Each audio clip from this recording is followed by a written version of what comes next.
I thought selling cards online for a single dollar would be like the easiest thing ever. Just dollar start something, watch it go for market.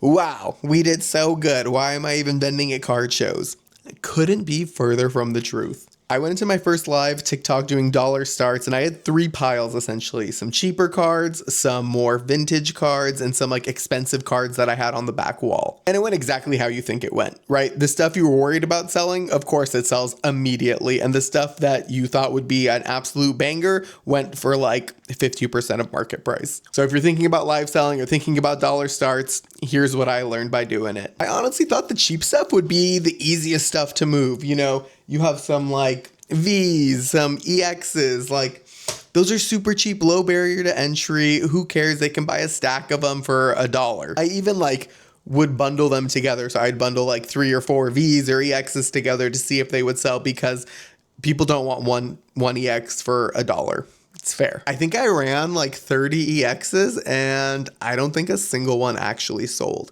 And these weren't like garbage EXs. These were like Charizards and Gengars, like the Phantasmal Flames Gengar EX that sells for like $4 or $5. So midstream, I was like, okay, if people don't want the cheaper stuff, let's move on to the vintage pile.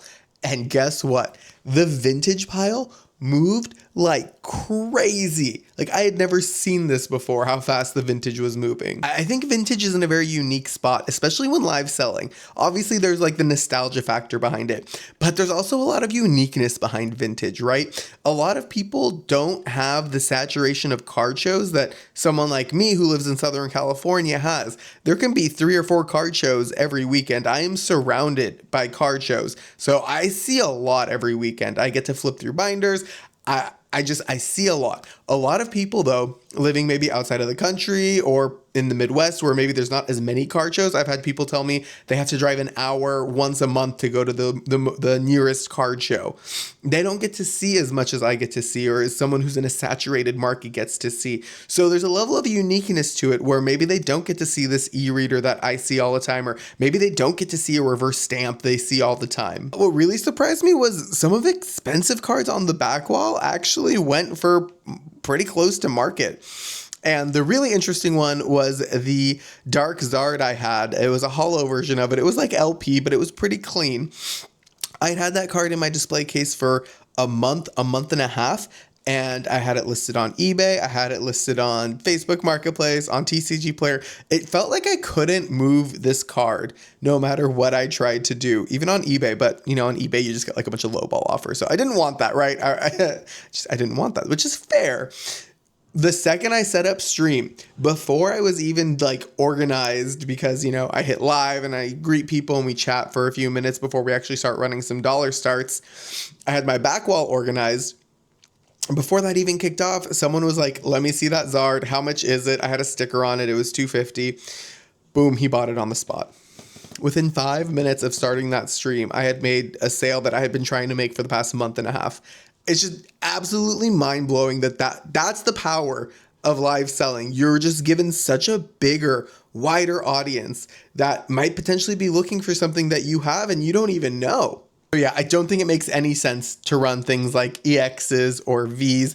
People just don't really want to see that stuff. And honestly, I was getting a little burned on Modern too. There's some like nice Destined Rivals SIRs I had. This Cosmic Eclipse Mimikyu I had. I was a little worried to run those because weren't going for very high. They were going for about 70% of market. So when you see that, you realize the vintage is what's moving closer to market. That's what I'm going to keep giving people. If not, I'm just going to get burned on vintage, or on Modern, I should say. What moved really badly was like Black Bolt, White Flare singles. These consistently went for under 70% on stream. No one wanted them, which is fair. They're a lot, and they're kind of expensive now for what they are. Do I think they're going to do better in the future? Yeah, of course. But they're just very expensive for a basic IR. Just because you're starting something at $1, like an EX or a V, doesn't magically make people want it, even if the market on that card is $2. So going forward, what I'm doing for my next stream, Super simple. I'm literally running vintage all day. I'm already like sourcing it through my Discord channels right now, through buy sell trade groups. I'm getting a ton of like gym heroes in. I'm getting a ton of shadowless in. So it's going to be very cool. And we still have some vintage left over. If you guys want to see like some of the stuff we were running last night, I had some vending series stuff, some first ed stuff, some Neo Genesis stuff. Very, very cool stuff you don't see every day, right? Like these are really cool. You hardly see clean copies of these vending series cards. We even had some shadowless we were running. Very cool. That's what we're looking for. That's what was moving like wild cake. So we're going to have more running a lot more consistently now going forward. And so I'm not saying like never sell cheap cards, because like we did sell cheap cards and we sold cards for cheap as well from their market price. But it just makes sense to cater to what your audience is bidding on. If they're not bidding on EXs and Vs and modern IRs for $5 and their market's like 10, don't bring those to stream. That's exactly what I'm doing. So I'm not selling those things on stream. Maybe I'll still have some cheap stuff just for like quick fodder we can like cycle through really fast. But the bulk of what I'm looking at now is vintage. If you're someone who buys cards on stream though, or sells on stream for like dollar starts or live auctions, let me know your thoughts. I'm really curious to see like what you're actually looking for and buying when you're in a dollar start or just a live stream that's selling. That's it for today, guys. Thanks for hanging out. If you like the video and if you want to see my live streams, it's all in the description below. Don't forget to leave a like and subscribe. Peace.